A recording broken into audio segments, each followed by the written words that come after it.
Hei, subscribe dulu lah. Halo semuanya, jumpa lagi di video reaksi Indut hari ini. Semoga semuanya selalu dalam keadaan sehat ya. Oke ya, kali ini mau lihat satu video unggahan dari channel Ivy Pen ya. Ivy ini orang Malaysia beretnis Cina ya, dan disebutnya Cina Malaysia, pernah kuliah di Indonesia. Dan ini salah satu videonya tentang kalau dikasih pilihan lebih betah mana di Malaysia dan di Indonesia. Ini menurut Ivy Pen ya. So langsung aja kita lihat videonya sama-sama. Sering ada teman-teman tanya saya, itu lebih enak di Indonesia atau di Malaysia? Nah, sebelum kita mulai, perkenalkan saya Ivy Pan. Saya mahasiswa Malaysia jurusan kedokteran gigi di FKG UGM Yogyakarta.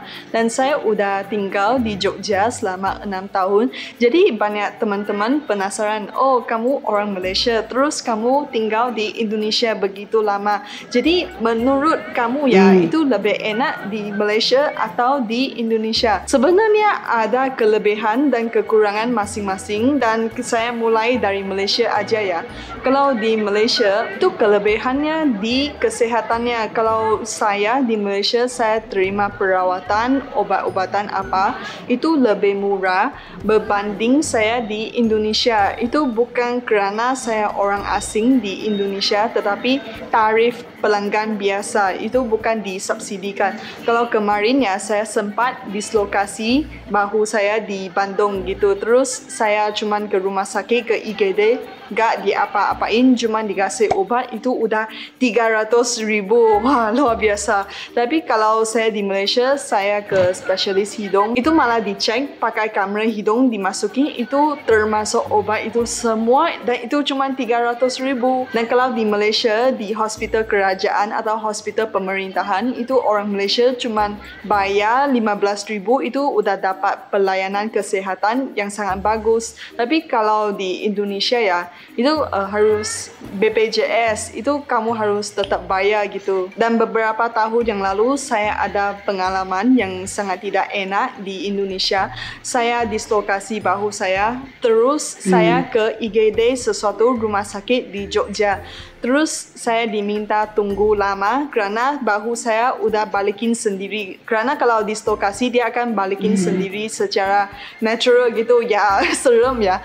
Tapi selepas 2 jam itu dokternya ketemu saya, dia cek, terus dokternya gak mau kasih saya surat cuti atau surat libur.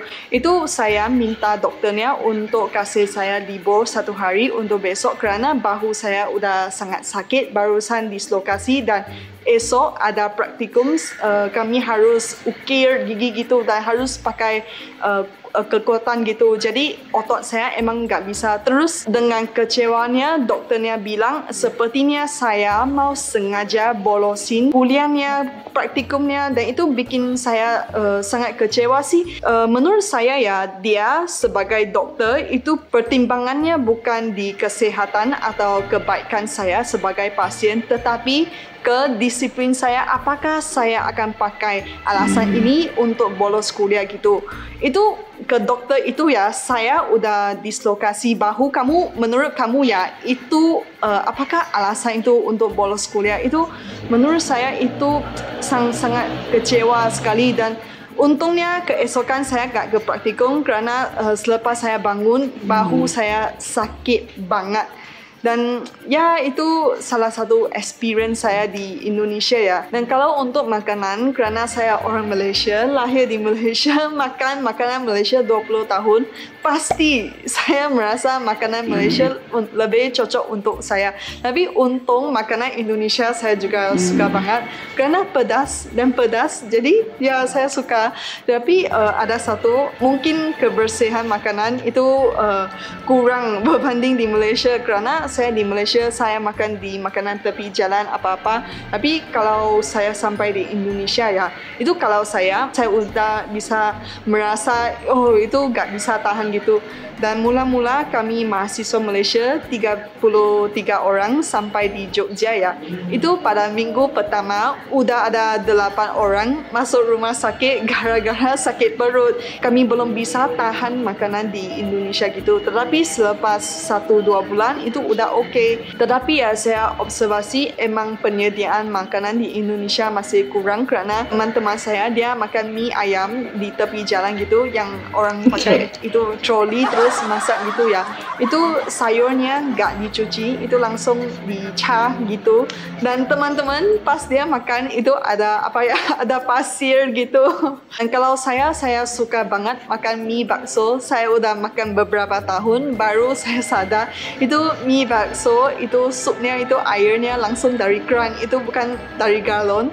Dan saya merasa kok saya bisa survive, saya bisa hidup beberapa tahun nggak apa-apa gitu. Dan selepas saya tahu saya kurangin ke warung itu, tetapi kadang-kadang saya juga makan ke sana gitu. Dan untuk barangan tertentu seperti barangan elektronik atau barangan mewah seperti Nike, Adidas itu lebih murah di Malaysia kerana kemarin saya lagi membandingkan harga sepatu Nike yang sama di Indonesia sama di Malaysia.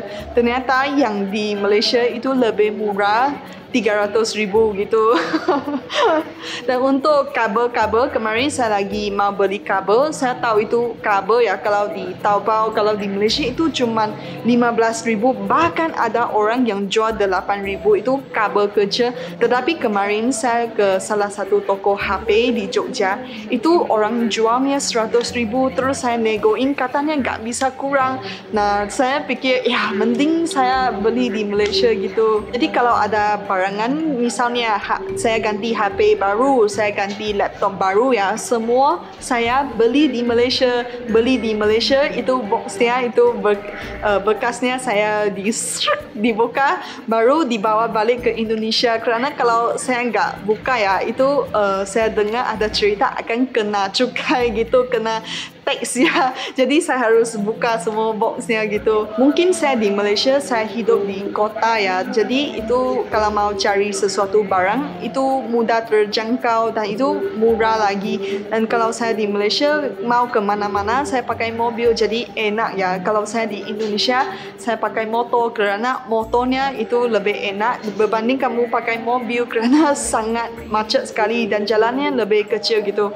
Kalau di Malaysia jalannya lebih lebar. Tapi kalau kamu pakai motor di Malaysia itu bahaya kerana itu lebih banyak mobil berbanding sepeda motor, sehingga semuanya pakai mobil gitu. Jadi gak takut hujan, gak takut matahari. Ngomong tentang cuaca ya, menurut saya Malaysia itu lebih panas. Udah beberapa kali saya bilang di video saya, Malaysia emang lebih panas. Jangan bilang Cameron Highland ya, di Indonesia itu banyak sekali Cameron Highlandnya sehingga itu udah biasa ya. Itu di utara Jalan Kaliurang itu udah Cameron Highland sendiri. Itu emang kalau kepanasan Malaysia seperti apa ya, seperti kota Semarang. Kemarin saya main ke Semarang ya, saya merasa wah itu cuacanya emang seperti Malaysia, panas. Kalau menurut saya ya, saya merasa orang Indonesia itu lebih ramah. Kalau di Malaysia itu orang-orang di tempat otoritas seperti satpam itu, menurut saya mereka sangat kasar berbanding satpamnya di Indonesia. Nah, kemarin saya ke Bank Mandiri di Jogja, pas saya masuk pintunya, satpamnya datang menyapa, datang salam, tanya saya mau apain gitu, terus bantu pencet tombol yang betul, ambil nomor antrian dan saya cuma tinggal tunggu.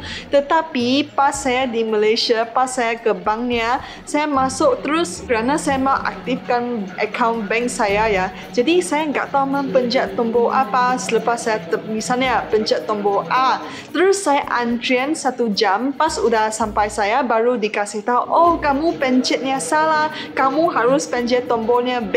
Terus saya antrian lagi. Saya merasa kalau ada orang di sana membantu kasih tahu, kamu harus pencet tombol mana, kan itu lebih enak. Tetapi satpamnya di Bank Malaysia itu lebih ke orang yang tua, mereka lagi pegang itu senjata, ngantuk di sana. Dan itu kalau Malaysia ya, itu kekurangan orang yang mau menjadi satpam gitu. Jadi satpam di Malaysia itu rata-rata orang yang tua, orang yang kurang pendidikannya, jadi kasar, dan itu biasanya diisi oleh orang Bangladeshi. Itu berbeda dengan satpam di Indonesia. Itu satpamnya emang benar-benaran sangat membantu. Dan itu satpamnya semua mas-mas ganteng gitu. Itu bukan seperti satpam di Malaysia itu mas-mas pak-pak yang tua.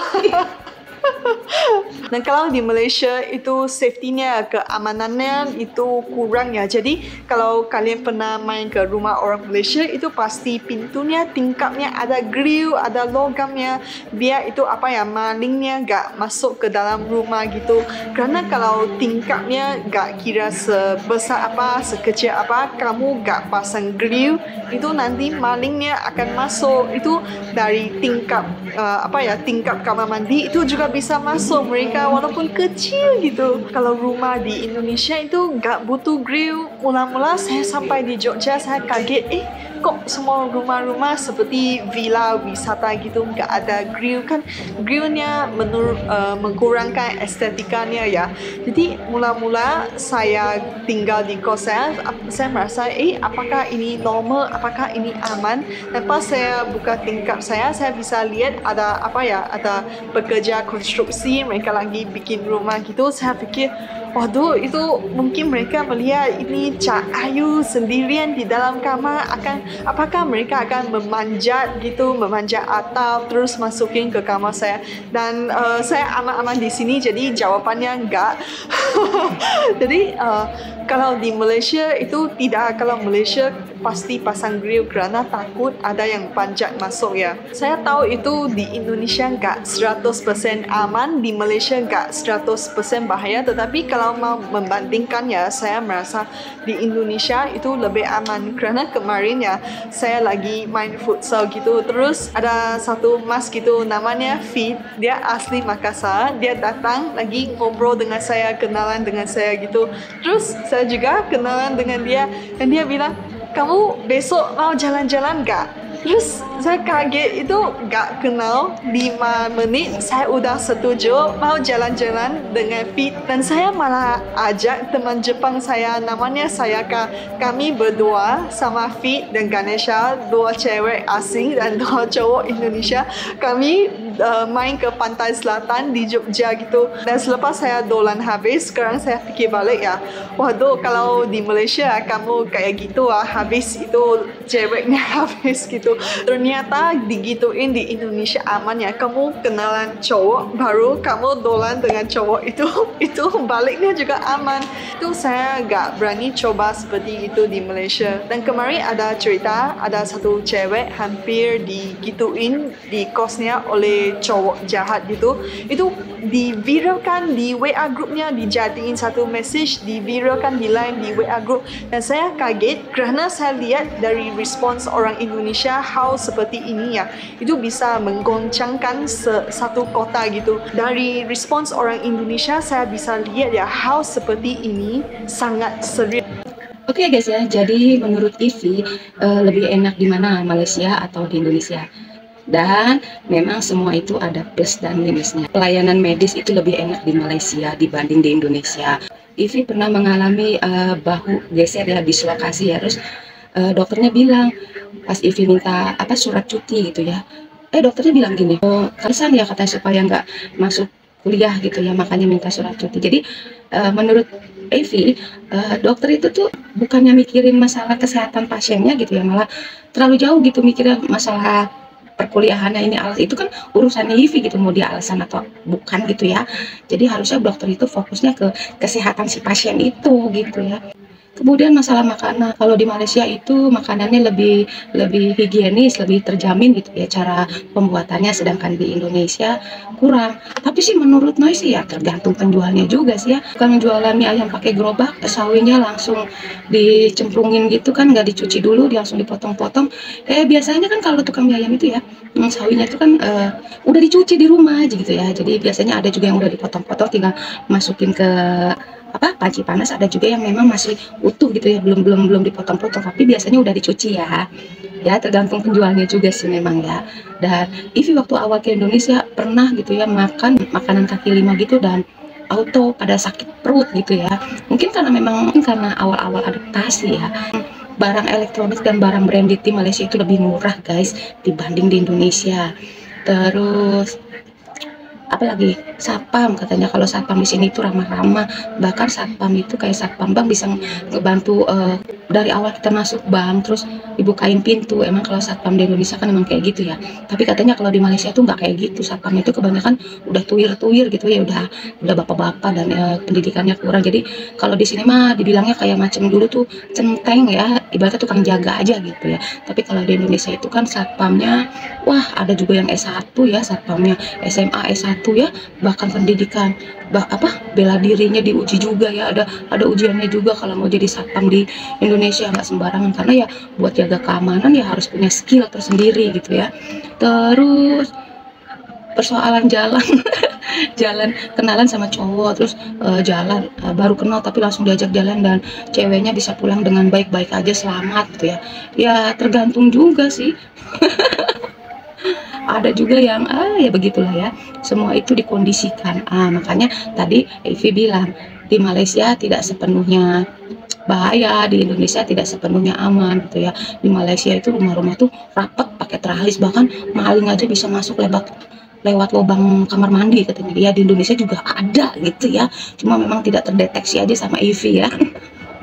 Jangankan lubang kamar mandi ya, celah kecil aja bisa ya buat ada orang niat, kalau emang niat jahat ya, ngintip ya. Ada Ivi ya, ada dimanapun yang namanya kejahatan itu pasti ada gitu ya, tergantung kitanya harus selalu waspada ya. Jadi menurut Ivi ya plus minusnya Malaysia Indonesia, ada enaknya ada enggaknya gitu ya. By the way ini Evi Pen ini kemana ya guys ya, ada yang tahu nggak? Soalnya Noi lihat itu ya video unggahan terakhirnya tuh 1 tahun yang lalu gitu. Dan by the way Evi ini masih di Indonesia atau sudah pulang ke Malaysia gitu ya. Apakah Evi sudah bekerja di Malaysia atau bagaimana gitu ya, atau punya channel yang lain gitu ya. Sok atuh yang tahu kasih tahu ini di kolom komentar ya. Oke ya, kiranya sampai di sini dulu video reaction dari Noi Endut. Terima kasih banyak buat kalian yang selalu bersedia mampir. Terima kasih banyak, jaga selalu kesehatan. Sampai jumpa di video reaction selanjutnya. No ini aduh, mata Noi ngantuk banget, ini belum tidur. Bye bye.